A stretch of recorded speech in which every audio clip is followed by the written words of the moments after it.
অনেক গুনাহ হতাশ হবেন না।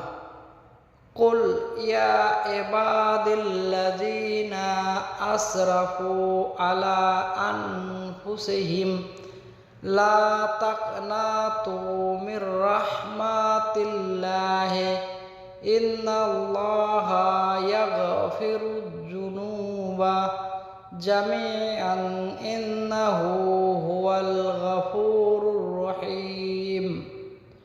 অর্থাৎ বলো, হে আমার বান্দাগণ, যারা নিজেদের ওপর বাড়াবাড়ি করেছ, তোমরা আল্লাহর রহমত থেকে নিরাশ হয় না।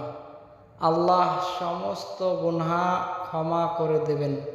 তিনি অতি ক্ষমাশীল, অতি দয়ালু। হাসবুনাল্লাহু ওয়া নি'মাল ওয়াকিল। অর্থাৎ আল্লাহই আমাদের জন্য যথেষ্ট এবং তিনি কতই না উত্তম কর্মবিধায়ক।